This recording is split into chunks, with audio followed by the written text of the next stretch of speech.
Thank you, ladies and gentlemen, for clicking on this episode of Smashy Smashy Eggman, movie reviews, and more. Continuing our When Animals Attack, as we come to the start of October, the start of our second month, and I decided, well, I knew there was one I wanted to do, but I wasn't sure how I wanted to do it, and I actually debated it a lot if I wanted to just do the first movie. But then which first movie? Because there's the original and there's the remake, both of which are worth talking about. And then each version had a sequel. So I decided to just binge all four of these movies in one go. So that's right, we're talking the complete, well, not the complete theatrical Piranha franchise. That's right, we are talking the original, its sequel, and then its remake and its sequel. So we'll start with the original and its sequel. That is Piranha, directed by Joe Dante, the same man who brought us the marvelous film Gremlins 2: The New Batch, also Gremlins and The Howling and Looney Tunes Back in Action, and so many other great films. And then we have Piranha 2: The Spawning, technically, well, credited to James Cameron, the man who would go on to direct The Terminator, and Avatar, and Titanic, and True Lies. So that's one thing the remakes didn't do. They did not produce two directors who would go on to direct a wide variety of very popular movies. They're both basically horror directors who did the remakes. But the originals, Piranha and Piranha 2: The Spawning, were Joe Dante and credited James Cameron. So let's talk about these films a little bit. I'm not going to try... again, I binge-watched all four of these movies, so trying to pick specifics might be a little difficult, just because, yeah, I binge-watched four Piranha movies in a row. So let's start with the original, the Joe Dante Piranha. It is, it's the first one. We start off with a pair of hikers who go into a closed-down military research facility where they find a pool filled with water. They decide, because they're hiking and they're camping, that they're going to use this pool in a military facility to clean themselves. So they both strip and jump in the pool. Well, they strip down to their underwear and jump in the pool, except they clearly didn't have the ability to do multiple takes, or maybe it's because this is a Blu-ray, so the high definition upscaling of it. So when the girl goes to remove her clothes, she somehow catches her underwear with her shorts. So you get a flash of pubic, and then she quickly pulls it back up, like she knows that's not supposed to happen. So she corrects it. And again, I don't know if this was because they didn't have the ability to do another take where she did it correctly or whatever. So they jump in the pool and they're having fun and and they're eaten by piranha. Dun dun dun, piranha! We then meet our female heroine, who there'll be no names in this review because I don't remember any of them. So it's our female heroine of Piranha, the original. She is a skip tracer who looks for people who've gone missing. She is looking for the two kids who went camping. How long ago they went camping, it's never really established. But she's on her way up this mountain, and she stops at the cabin of one of the people who live near this lake, because they are on a lake. She goes and talks to him. He hasn't seen the kids. He doesn't know where they are, but he does know about this military base on the lake. Why is that his first thought? I don't know, but he then accompanies her to the military base because the plot demands it.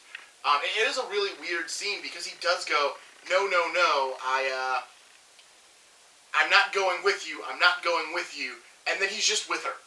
So, okay, they get to the base, they see the big pool. The skip tracer finds a locket that belonged to the girl, and she decides they need to drain the pool. They go into the area where they can do it. There's a claymation monster that does nothing other than is present. She goes to drain the pool, and as it's draining, she's attacked by Joseph McCarthy? Not Joseph McCarthy. That's wrong. That's very wrong. His name's not going to be on the... Nope, he did not make... Kevin McCarthy. There we go. Kevin McCarthy, who is an actor who's the first actor I have recognized in this movie. Kevin McCarthy, who is from UHF, one of my favorite movies. He also did the original Invasion of the Body Snatchers. He jumps them, gets attacked, and they end up taking him back to the dude's cabin. But because they drained the pool, the piranha are now unleashed on the lake, and they begin eating people, because that's what piranha do, or that's what these piranha do. Kevin McCarthy wakes up as they raft him downriver because they don't have a car, so they're taking him via Huck Finn raft down the river to the dam to find a ranger to get him medical help. As they're going downriver, Kevin McCarthy informs them that this was an army experiment to make the piranha more fierce, make them able to survive in any conditions, and make them be able to survive. That was the experiment, and they are perfect. They realize that the dam does do spillage to the other side of the lake every once in a while, where Cabin Guy's daughter is at a camp.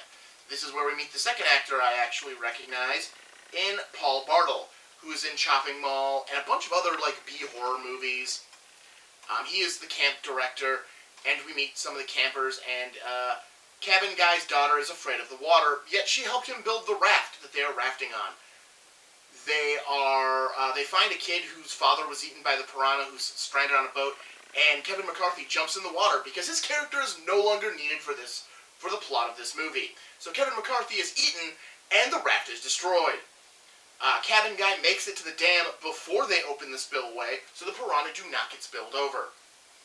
The army shows up.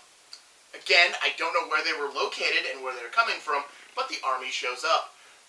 I believe this is where we find out that Dick Miller from Gremlins, Gremlins 2, Bucket of Blood, Chopping Mall as well, Small Soldiers, basically everything Joe Dante has ever directed. Dick Miller is opening a new resort with a new resort and theme park where people can buy land to live there.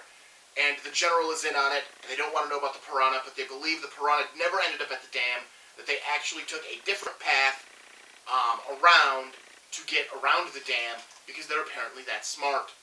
So the piranha continue to kill as our male and female, as our skip tracer and cabin guy have to first escape the army by asking a soldier if he is gay, and then flashing Skip Trace's boobs at him while pointing up and saying, "Is that Superman?" as Cabin Guy throws a sleeping bag over him. Very convoluted plan. We're not done with convoluted plans. They're then arrested and put in jail, where they have to escape from jail, because this movie didn't have enough. Because it's a theme in the Piranha movies. We don't have enough plot to fill the runtime, so we're going to do other crap. They then escape the jail because Skip Tracer had somebody she had to pick up who escaped from many jails, and she's just going to use his method. Though his method has never worked before, she's hoping it'll work for her. Of course it does, and they escape the police station. They then make their way to the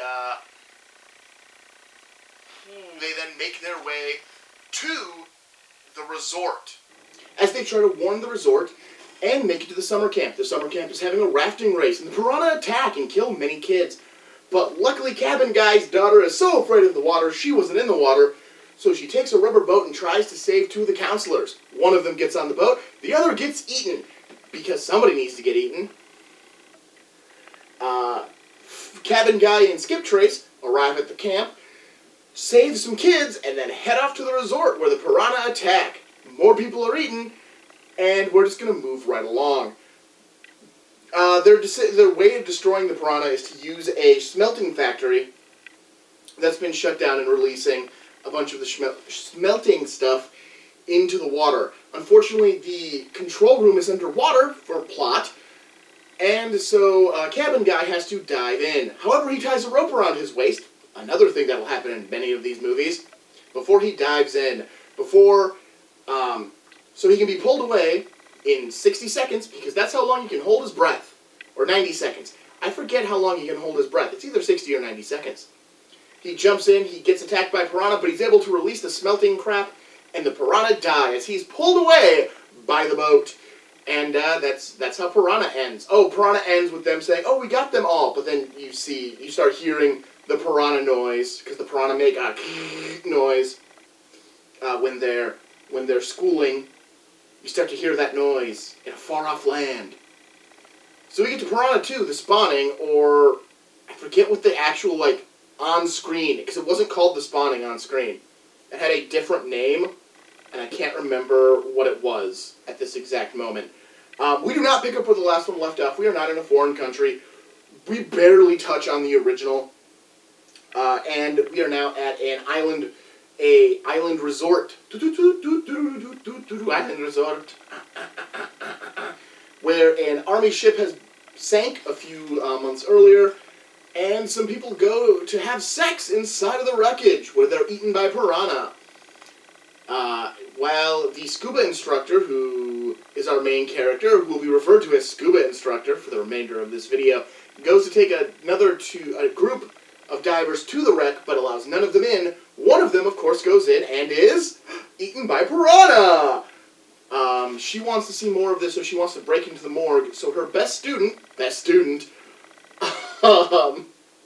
decides to go with her. Unfortunately, she could have just gotten into the morgue if her husband, Lance Hendrickson, the actor who is in a bunch of James Cameron movies, which makes sense why he's cast in this, is the sheriff and not allowing it. She also has a son who takes a job running a boat, but this is a subplot that is completely unnecessary. So I'm just going to run through that subplot so I don't have to touch on it again. He takes the job on the boat, meets the dude who hired him, the dude's daughter who hired him. They decide to run off together and bang on an island, and then for some reason they're at the climax of the movie. Subplot! Alright, back to the actual piranha stuff. Scuba diver and best student take some pictures at the morgue where a nurse stops them. The nurse is then attacked by a piranha that survived in the dude's body. How? I don't know, but she gets her throat bitten out. She takes the photos and briefly talks about the first film, but it can't be those same fish because they're dead. She then bangs best student because they've known each other for 45 minutes. The next morning, her husband walks into her hotel room because she didn't lock the door. Which I get it. This was a movie in the 80s, and it was probably, you needed to lock the door. It probably wasn't a self-locking door, like you have today. But still, courtesy is to knock. So, Lance Hendrickson, you should have knocked, and you wouldn't have seen your soon-to-be ex-wife banging her best student. It's the spawning. It's Piranha 2, the spawning. They fly. The fish can fly. They have wings. It's basically the next thing that happens. We discover they have wings. Oh, there's another subplot about two girls who flirt with this dude to get food because they're running away from their father, but then they're killed off like 5 minutes later. Again, they didn't have enough to pad out an hour and a half.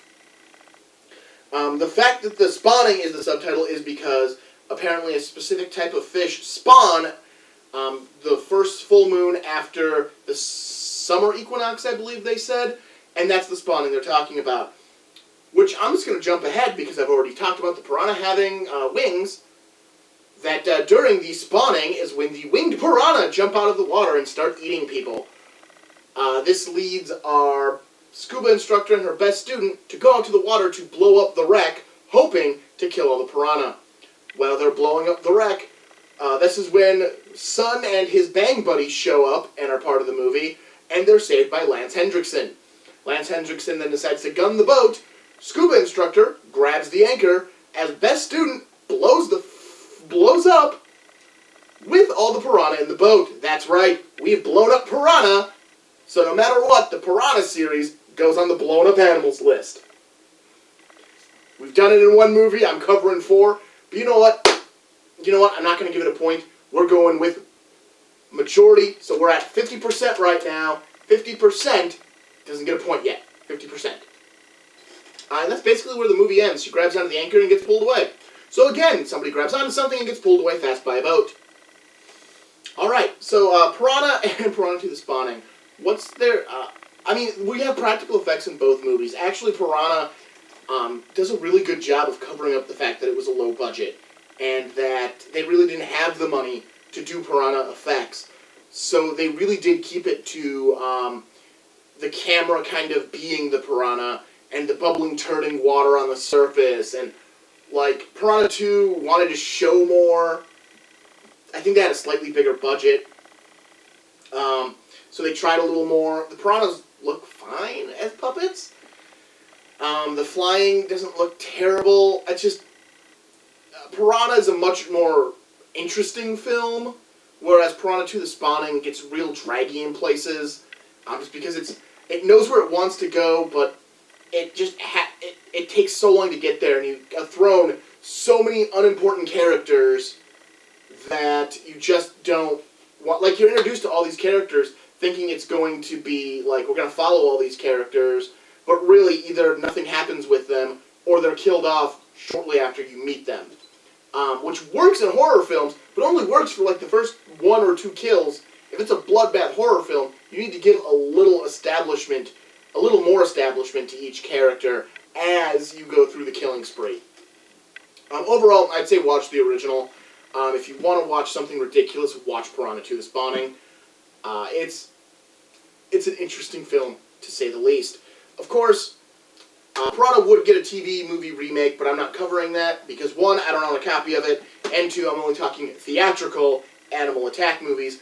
But in the early 2000s, Piranha came back to life with a new movie, Piranha, and its sequel, Piranha Double D.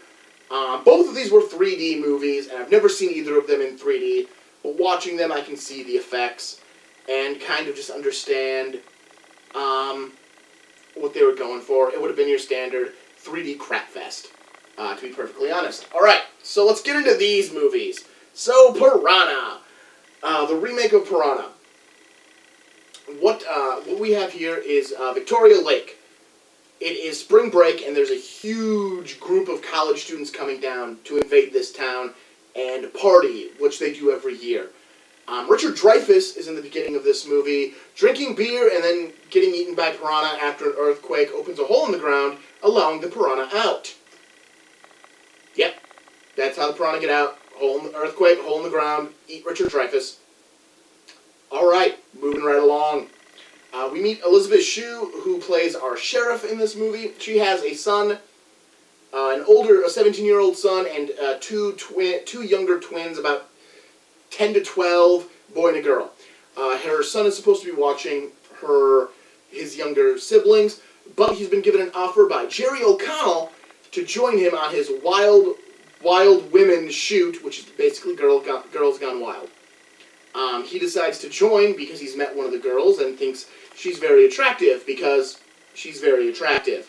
Although there is another girl he's very into. He gets on the boat and the girl he's very into decides to go with them. So they go out on the water. Because of the earthquake, Adam Scott from Parks and Recreation shows up with Dina Myers from Starship Troopers and Bats, which we talked about earlier, and some other guy. They're here to investigate the seismic activity. They go out, they find the hole that leads to a cave. The dude disturbs some eggs and gets eaten by piranhas, and Dina Myers is also eaten by piranhas. So Adam Scott and Elizabeth Shue, who now have one piranha captured, take the piranha to go see Christopher Lloyd. Christopher Lloyd knows a lot about these prehistoric piranha, because they're prehistoric piranha, and apparently he's an expert who happens to live in the town. Go figure. Plot. While this is happening, our softcore porn is being shot with the two main actresses in this video doing an underwater nude ballet for the audience. Well, Jerry O'Connell continues to get love interest to do more and more wild things until she's drank too much and vomits. The twins decide to go fishing on a sand island and get stuck because they forget to tie off their dinghy. And so Big Brother sees them and decides he's commandeering the boat and going to rescue them. He rescues them, words, and then they get stuck in, because they got too close to the land, they got stuck in some seaweed and can't move, and eventually break a glass bottom on the boat, allowing it to fill full of water and Piranha. This is where our second cameraman, played by Paul Scheer, just disappears from this movie. He died in a deleted scene, but he does not die in the movie. He just falls into the water and disappears. But one of our actresses, not the one that flirted with the son, the other actress falls into the water with Jerry O'Connell. Jerry O'Connell gets pulled up, but his legs have been eaten. Basically, his entire lower torso has been eaten, and he dies. Love interest is trapped below decks as it fills with Piranha. Well, water with Piranha. Elizabeth Shue attempts to get the people out of the water as the Piranha attack the gathering of all the college, the spring break party. Massacre ensues, and Ving Rhames shows up as a member of the sheriff's department to get his legs eaten. Elizabeth Shue and Adam Scott find out about the trouble the kids are in, so they commandeer a boat and go to save them. As they're saving them, our other wild woman gets eaten. Eventually, the son decides he has the perfect plan to tie a rope around his waist that's connected to the speedboat that Adam Scott is driving and go to save love interest. He does not have enough rope to do this. Like, nothing about this moment makes sense because he doesn't have enough rope to do what he's doing.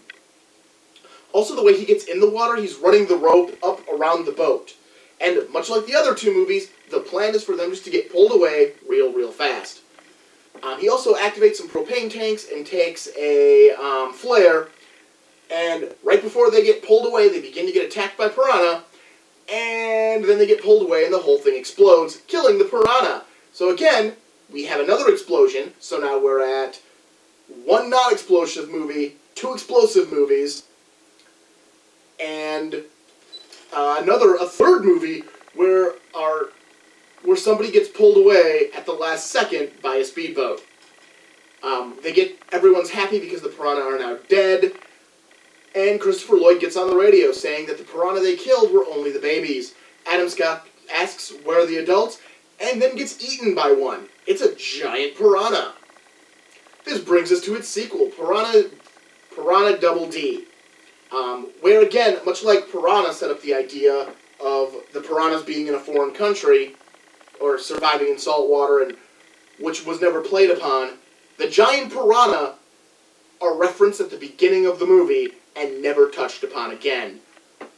Because you get a quick recap newsreel of what happened in the previous movie at the massacre, and you just see a couple of the giant piranha, like, dying because they drained the lake. So they're just dying at the bottom of the lake, and that's all you get from them. That's not what we're following. Instead, we're going to a water park at a nearby lake, ran by David Koechner from Waiting, Anchorman, and everything. He's in everything. Daniel Panbreaker, who's on The Flash, shows up because it's his stepdaughter, and she's unhappy with the changes he's making to the water park, including adding an adults-only section with a lot of nudity. These movies have a lot of nudity. Like, Piranha and Piranha 2 don't have, like, they have it, but it's not as bad. These two are, like, there's a lot of nudity. These are very clearly movies of the early 2000s. She's unhappy with all of this, but she has two friends who are both randy for guys. One of them goes skinny dipping, and a piranha apparently swims up her hoo-ha. Although there are multiple piranha, none of them eat either of them. Just one of them swims up her hoo-ha. They then get out of the water. Her other friend is about to have sex with a dude in a van. The van rolls into the water, and both are eaten by piranha. We also meet her two love interests, because Daniel Panbreaker has two love interests. She has Matt Bush, who's actually on the Goldbergs, and some other dude whose name I don't know, nor do I know anything he's done. But he's a sheriff's deputy, and Matt Bush just works at the water park. She definitely was in a relationship with the deputy, and Matt Bush is just the, forever crush. Like, he's got this big crush on her. They question where their friend is. They're all sad. Then Daniel Panbreaker and her surviving friend, who has the piranha hoo-ha, get attacked on a dock by the piranha, which sends Daniel Panbreaker, Matt Bush, and Deputy to Christopher Lloyd, who informs them that the piranha have the ability to bite through steel and could actually enter into drainage pipes and access plumbing. This is a new development, and they go to check the plumbing for the water park. It is secured, and everyone's happy. Hoo-ha decides that she feels real sick, and she doesn't know why. It's because there's a piranha up her hoo-ha. So she asks her boyfriend to bang her so she doesn't have to die a virgin.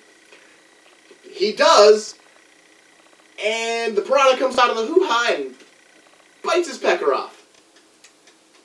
And that's the end of those characters. They really don't have anything else in this story.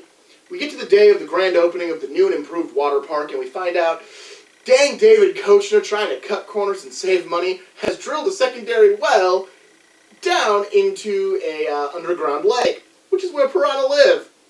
So the piranha swim up through the pipe. They don't even, bust through the pipe. You don't see them bust through the pipe. They literally just lazily swim up the pipe. This whole thing of them being able to bust through steel is a completely pointless piece of information because they just swim through an open pipe. And they begin eating people in the water park. David Hasselhoff is there as a celebrity guest for the opening of the park, and he does David Hasselhoff stuff. It's pretty amusing. Also at the park is Paul Scheer, who, because you never saw him die in the previous one, or even get bit by a piranha, is still perfectly healthy, and for some reason he's pushing around Ving Rhames, who has no legs. They have some good bits, because they're both good actors, and the deputy runs away because he's corrupt, and Matt Bush saves Daniel Panbreaker, and some other dude dumps a bunch of chlorine into the system and then blows it up. And the piranha are now dead. Yep. Christopher Lloyd then calls, because of course he has to, and informs them that the piranha have now evolved to be able to walk, as one of them walks out of the water and bites the head off of a ginger. And then we get our 15 minutes of end credits, which have outtakes and other random clips in them, because the movie itself only ran an hour and 10 minutes. So you have to pad that crap out. You gotta pad that crap out. So these two movies, what do I gotta say about them? The CG is bad in both of them. The CG piranhas are not good. The physical piranhas, like their prop piranhas, those don't look bad. The puppets don't look bad. They look pretty cool and they got a lot of great detail on them. But the CG piranhas just all look bad. Neither of them are good movies. They're both fun movies. I mean, you can say that about all four of them at this point. They're all fun movies. None of them are necessarily good movies, but they're all fun. They're all fun animal attack movies. 3 of them have the piranha exploding, so bring down the exploding animal counter and roll that bad boy up to 5, even though I don't have a physical piranha explosion counter. But we're up to 5. 5 weeks and 5 explosions. But yeah, it's a weird franchise, just because of the fact that you do have an original film with a sequel.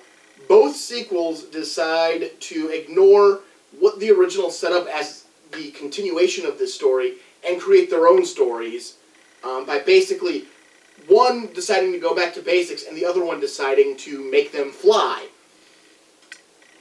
Okay. Which I feel like Double D, instead of having them walk, it should have been that they could gain the power to fly.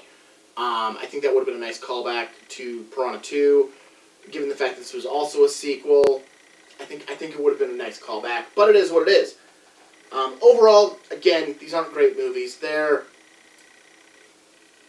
enjoyable. They're stupid popcorn flicks that if you don't mind a little gore, they're perfectly acceptable movies to watch. I would say Piranha, the movies titled Piranha, are the better ones. The sequels are stupid fun. But yeah, so those are my thoughts on Piranha as we continue down this trip of when animals attack. We have 3 weeks left, and in those 3 weeks, we're talking more spiders. That's going to be our final week. We are talking alligators. That's next week. And we're going to be talking apes. So all that is coming along the way for the end of When Animals Attack. It should be a lot of fun. I am Martin Prevost. This is Smashy Smashy Eggman movie reviews and more. I hope you enjoyed it. Like, comment, and subscribe. And yeah, I don't recommend binging binging these 4 movies in a row. It's 6 hours, and it's 6 hours. I don't recommend it. I'm glad I'm done. I'm glad I did it. I've done it. It's done. I do enjoy these movies, but I'm not binging them again. But yeah, check them out. If you've never seen the Piranha movies, check them out. They're fun. They're dumb fun. All right, I will talk to you next week.